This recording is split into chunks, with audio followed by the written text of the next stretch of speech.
A blessed day to all of you as I come and report to you that has been in my library for quite some time.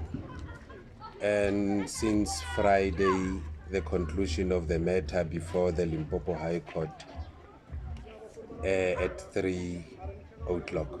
The matter set at 3 p.m.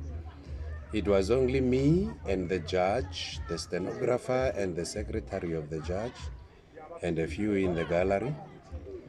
The whole thing is that the defendants were not represented. And it was like the judge now is talking on behalf of the defendants. A judge basically did the job of the lawyer of the state. What was supposed to be argued by the lawyer of the state on record was argued by a judge, which is fairly unfair. Because the reality here is that the judge receives a matter, he or she reads the matter, and then after reading the matter, must listen to the parties. And when she sits the matter down, she must follow the rules of court. In an event where the defendant is called and then the defendant does not appear, in an erudite judge's library, the reality will be the applicable terms at Rule 39(1) of the Uniform Rules of Court, where now everything that I say to the judge has to be taken like that, without question, without any opposition by any person. For the judge only listens to this party and then this party, and then after makes a determination.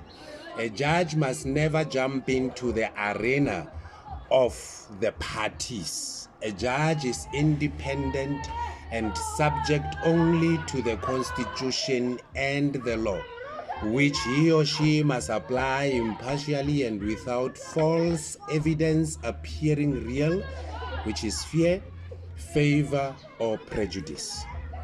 Those are the applicable terms of Section 1652 of the Constitution. And in terms of Article 6 of the Code of Judicial Conduct, that judge must at all times, also in extrajudicial activities, comply with that law of the land, for it is the supreme law of the land. Equally so, that particular supreme law of the land, all its obligations must be performed diligently and without delay, as envisaged in terms of Section 237 of the Constitution.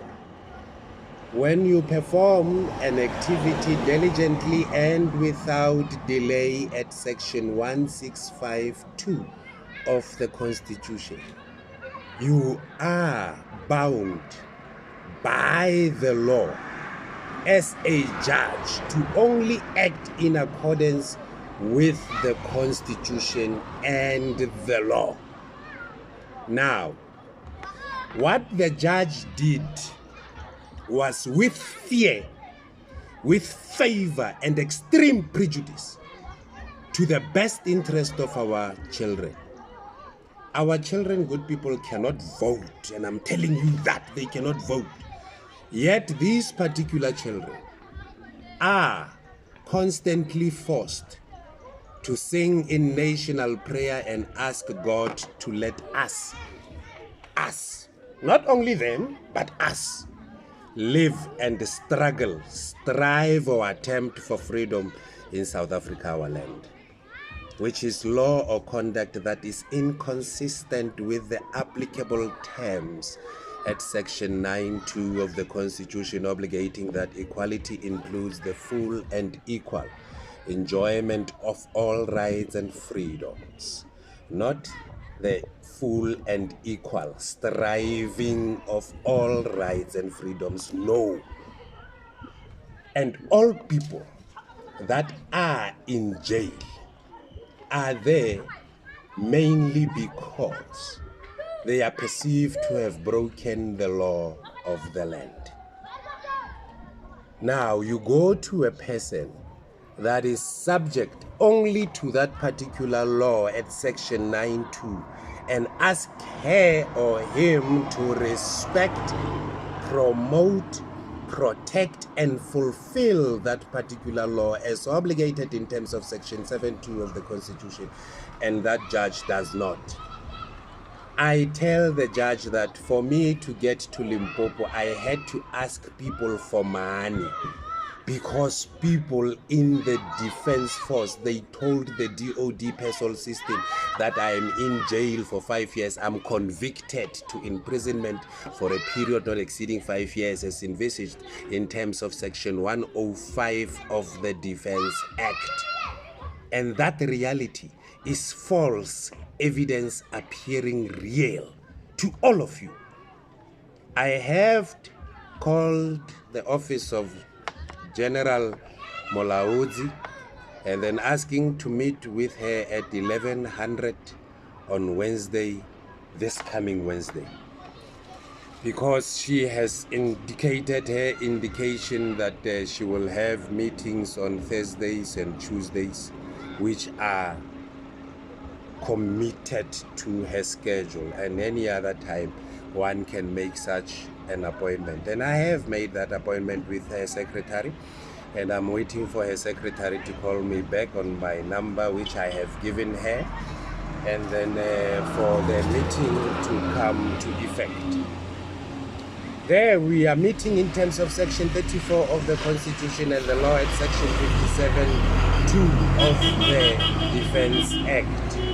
Section 57.2 of the Defense Act delineates that a member or former member of the defense force who has suffered any damage or loss as a result of an act or omission arising from any training or service from the Defense Act or under the Defense Act has a right for compensation.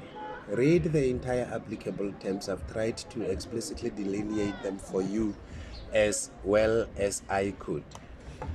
But they are telling you that it does not matter whether there are court proceedings or there are not court proceedings involved in there. So my money will be paid when the people in the defense force are true to their oath of office to serve and defend the country and its people in accordance with the Constitution and the law, and with honor, dignity. The dignity of you saying, yeah, Mangolele must go and ask for money. We are getting paid today, Runa, and then Mangolele must go and ask people for money for following the law, must stop. That's indignity. That is why I keep on telling you, stop asking God to let you live and struggle for dignity. Because dignity is the first fundamental value that unites this particular republic. That's human dignity. It's a first, and it's entirely protected by the Table of Non-Derogable Rights at section 37.5 of the Constitution. You must know that to be your manual as a member of the defense force. My money will be paid. I will not go asking people around for money while I know that people go to work every day. They salute one another for serving and defending the country and these people in accordance with the Constitution and the law. Stop lying. That's all you must do. So General Molaudzi, I shall engage with you at 1100. You are free to call any other person who says, hey, don't serve and defend Mangolele in accordance with the Constitution and the law. Let them come there. I am coming to get my money. We will sign all the necessary papers. We will take all the necessary calculations into account, and then we will come up to a sum that my money be paid. That is a prayer.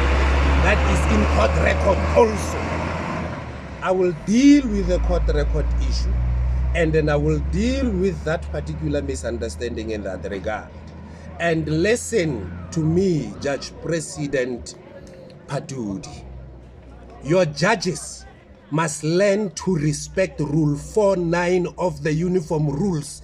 They must not come up with other words and other sections and other scenarios out of the content of Rule 49 of the Uniform Rules. All the judgments that I have on my name in record of court, they are as a result of that particular Uniform Rule of court. I will not deviate and listen to any other person telling me, go serve the Speaker of Parliament in Cape Town, go serve the President in Pretoria, go do that there. I do that with discipline to the rules. For I am structured and managed as a disciplined military force as obligated in terms of Section 201 of the Constitution. Good people, you must understand it to be true that the election date is set aside. The national anthem has changed its terms, lest the terms "let us live and strive for freedom in South Africa, our land," replaced with the terms "let us live and enjoy freedom in the universe, our home." The defendants on court record must be arrested on sight with immediate effect in terms of Section 35 of the Constitution and the Law Act, Section 40 of the Criminal Procedure Act. I defend this law. All of you as soldiers, all of you as police officers, all of you as citizens, you are subject to this particular law. I am that person who upholds, who defends, and who respects the Constitution as the supreme law of the Republic and promotes the unity of the nation and that which will advance the Republic. For all of you to say with your own mouths today and forevermore, let us live and enjoy freedom in the universe, our home. For God has indeed blessed Africa. Papa Ote.